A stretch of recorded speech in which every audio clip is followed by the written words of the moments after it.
الحمد لله وكفى وسلام على عباده الذين اصطفى أما بعد أعوذ بالله من الشيطان الرجيم بسم الله الرحمن الرحيم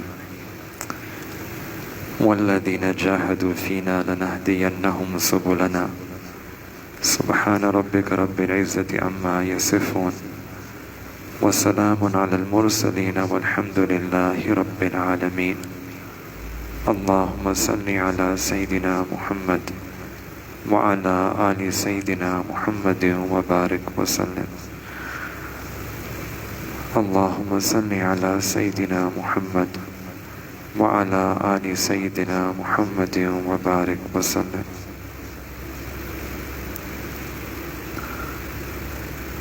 اس سال تراویح کے بعد اس مجلس کے اندر ہم کچھ ایسی باتیں کریں گے جو قرآن کی تعلیمات کا نچوڑ ہے. یعنی پورے قرآن کا خلاصہ تو تھوڑے سے وقت میں ممکن نہیں ہے، لیکن قرآن کی کچھ بنیادی تعلیمات ہیں جو ہمارے لیے بہت اہم ہے. تو انشاءاللہ ایک ترتیب سے ہم چلیں گے کہ کچھ مرکزی فاؤنڈیشنل فنڈامنٹل کچھ نکات ہیں قرآن کے اندر جن کو کہتے ہیں کہ لائف لیسنس ہیں، زندگی کے طریقے ہیں، زندگی کے درس ہیں. تو انشاءاللہ ان پہ بات ہوگی اور پھر کس طریقے سے ان قرآن کی تعلیمات کو ہم اپنی عملی زندگی کے اندر لے کے آ سکیں. اللہ رب العزت نے جتنی بھی آسمانی کتابیں نازل فرمائی ہیں ان سب کا نچوڑ قرآن پاک کے اندر موجود ہے، اور قرآن پاک کا جتنا مضامین ہے ان سب کا نچوڑ سورہ بقرہ کے اندر موجود ہے. سورہ بقرہ کی ماشاءاللہ حافظ صاحب نے اتنی اچھی تلاوت فرمائی، آج مکمل ہو گئی. سارے قرآن کا جو نچوڑ ہے وہ سورہ بقرہ کے اندر موجود ہے، اور سورہ بقرہ کا جو نچوڑ ہے وہ سورہ فاتحہ کے اندر موجود ہے. اس کو کہتے ہیں ام الکتاب سورہ فاتحہ. اور سورہ فاتحہ کا جو نچوڑ ہے وہ علماء فرماتے ہیں بسم اللہ الرحمن الرحیم میں موجود ہے. اور بسم اللہ الرحمن الرحیم کا جو نچوڑ ہے وہ اس آیت کریمہ کا جو پہلا حرف ہے با، اس میں موجود ہے. با عربی لفظ زبان کے اندر کسی دو چیزوں کو جوڑنے کے لیے آتا ہے، الساق. دو چیزوں کو جوڑنا ہو تو با کا لفظ استعمال کرتا. تو ایک طرف اللہ رب العزت اور بندے کو رب سے جوڑنے کے لیے یہ با کا لفظ آتا ہے. اور یہی پورے قرآن کا خلاصہ ہے کہ اللہ رب العزت کے ساتھ ایک جوڑ پیدا ہو جائے، ایک تعلق نصیب ہو جائے. پورے قرآن کا یہی خلاصہ ہے، نچوڑ ہے. پورے اسلام کا یہ نچوڑ ہے، پورے رمضان کا یہ نچوڑ ہے کہ اللہ تعالیٰ کے ساتھ ایک تعلق مع اللہ، ایک تعلق نصیب ہو جائے. ہم سب کی یہ خواہش ہے. بلکہ آپ کسی مسلمان سے پوچھیں، مرد ہو یا عورت ہو، آپ پوچھیں اللہ تعالیٰ کے ساتھ دوستی چاہتے ہو، تعلق چاہتے ہو، تو جیسا بھی ہوگا وہ کہے گا ضرور یہ کہ میں اللہ تعالیٰ سے تعلق چاہتا ہوں. چاہے جتنے ہم گناہ گار ہیں، چاہے جتنے گناہ کرتے ہو، جب سوال پوچھا جائے گا تو جواب یہی ملے گا کہ ہاں میں اللہ تعالیٰ کے ساتھ ایک تعلق چاہتا ہوں. اور اللہ تعالیٰ نے یہ تعلق ہمارے لیے آسان بنا دیا ہے. یہ رجوع الی اللہ، تعلق مع اللہ، یہ آسان ہے، مشکل نہیں ہے. تو یہاں ہمارے آنے کا مقصد بھی یہی ہے کہ اللہ تعالیٰ کا تعلق نصیب ہو جائے، کہ رمضان کچھ ایسا گزر جائے کہ جب رمضان ختم ہو تو کچھ نہ کچھ تعلق رہے، اور پھر پورے سال پورے زندگی یہی تعلق جمع رہے.